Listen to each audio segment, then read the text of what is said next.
Bashar Assad has ruled the Syrian Arab Republic as president since 2000. The constitution mandates the primacy of Ba'ath Party leaders in state institutions and society, and Assad and Ba'ath Party leaders dominated all three branches of government as an authoritarian regime. An uprising against the regime that began in 2011 continued throughout the year. The 2021 presidential election resulted in Assad's re-election, and the Ba'ath Party-led National Progressive Front won 177 of the 250 seats in the People's Council 2020 parliamentary elections. These elections, considered by the international community to be illegitimate, took place in an environment of widespread regime coercion and without the participation of a majority of Syrians residing in opposition-held territory, due to the lack of a safe and neutral environment for voter participation.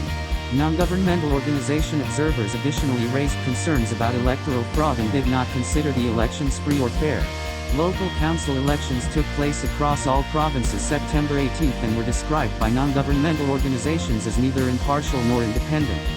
The regime's multiple security branches operated autonomously with wide-ranging and overlapping areas of jurisdiction. Regime-affiliated militias, such as the National Defense Forces, integrated and performed similar roles without defined jurisdiction. Civilian authorities maintained effective control over uniformed military, police, and state security forces, and used the security forces to carry out abuses. There were credible reports that members of the security forces committed numerous abuses, some of which the UN Commission of Inquiry for Syria considered to be war crimes. Civilian authorities possessed limited influence over foreign military or paramilitary organizations operating in the country, including pro-regime forces such as the Russian Armed Forces, Iran-affiliated Hezbollah, and Iran's Islamic Revolutionary Guard Corps, members of which also committed numerous abuses. During the year, regime and pro-regime forces continued aerial and ground offensives initiated in 2019 to recapture Idlib Governorate and other areas in the northwestern region of the country, killing hundreds of civilians and displacing thousands. Escalations in the north, frequently involving the use of heavy weapons, devastated the civilian infrastructure in the affected areas and exacerbated an already dire humanitarian situation. Airstrikes by regime and Russian forces repeatedly struck sites where civilians were present, including hospitals, markets, schools, settlements for internally displaced persons, and farms, many of which were included in UN deconfliction lists. In Dara'eh, fighting between regime forces and the opposition, and a regime siege that lasted 75 days, temporarily displaced more than 38,000 individuals. As of September, the Office of the UN High Commissioner for Refugees reported there were 6.9 million internally displaced persons and 5.7 million Syrian refugees in neighboring countries. The UN Commission of Inquiry for Syria found reasonable grounds to believe that government forces may have committed the war crime of directing attacks against civilians and found evidence indicating continuing patterns of crimes against humanity, and war crimes related to torture and ill-treatment in detention.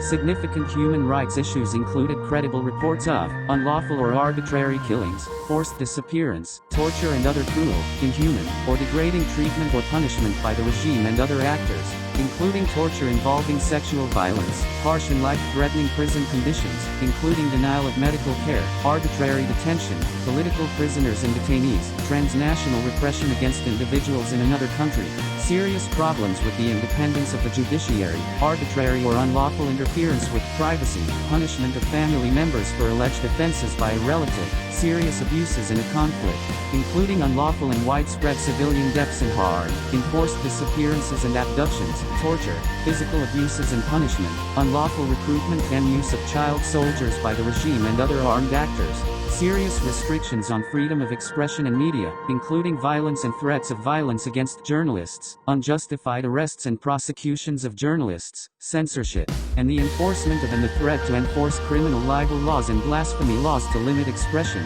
serious restrictions on internet freedom, substantial interference with the freedom of peaceful assembly and freedom of association, including overly restricted laws on the organization, funding, or operation of non-governmental and civil society organizations, restrictions on freedom of movement and residence within the territory of a state and on the right to leave the country, inability of citizens to change their government peacefully through free and fair elections, serious and unreasonable restrictions on political participation, serious government corruption, serious government restrictions on and harassment of domestic and international human rights organizations, lack of investigation of and accountability for gender-based violence including domestic or intimate partner violence, sexual violence, workplace violence, child, early, and forced marriage, femicide, and other forms of such violence, crimes involving violence or threats of violence targeting members of ethnic groups and indigenous peoples including Kurdish and Yazidi residents, trafficking in persons, crimes involving violence, threats of violence, and severe discrimination targeting lesbian, gay, bisexual, transgender, queer, and intersex persons, existence and enforcement of laws criminalizing consensual same-sex sexual conduct between adults, and severe restrictions on workers' freedom of association and other rights. The regime took no steps to identify, investigate, prosecute, or punish officials who committed human rights violations or abuses or who engaged in corruption. Regime-linked paramilitary groups reportedly engaged in frequent abuses, including massacres, indiscriminate killings, kidnapping of civilians, physical abuse, including sexual violence, and unlawful detentions. Regime-aligned militias reportedly launched numerous attacks that killed and injured civilians. Russian and Iranian forces, as well as affiliated paramilitaries, such as Wagner Group and Hezbollah, were implicated in the deaths of civilians and destruction of civilian infrastructure and property. The unstable security situation in areas under the control of armed opposition groups continued to foster an environment in which numerous human rights abuses were committed, including killings, physical abuse, abductions, unjust detention, and recruitment and use of child soldiers. Armed terrorist groups such as Hayat Tahrir al-Sham committed a wide range of abuses, including unlawful killings and kidnappings, unjust detention, physical abuse, deaths of civilians, and recruitment of child soldiers. ISIS carried out unlawful killings, attacks, and kidnappings. There were no reports of investigation into these abuses or prosecution for such actions. Armed Syrian opposition groups supported by Turkey, in the northern region of the country committed abuses, reportedly targeting Kurdish and Yazidi residents and other civilians, including extrajudicial killings, the unlawful detention and disappearance of civilians, physical abuse, sexual violence, forced evacuations from homes, looting and seizure of private property, transfer of detained civilians across the border into Turkey, recruitment and use of child soldiers, and the looting and desecration of religious sites. The Ministry of Defense of the Syrian Interim Government, a governing entity formed by the National Coalition for Syrian Revolutionary and Opposition Forces, investigated some claims of abuses committed by the armed Syrian opposition groups supported by Turkey that make up the Syrian National Army. There was no information available on prosecution of individual personnel.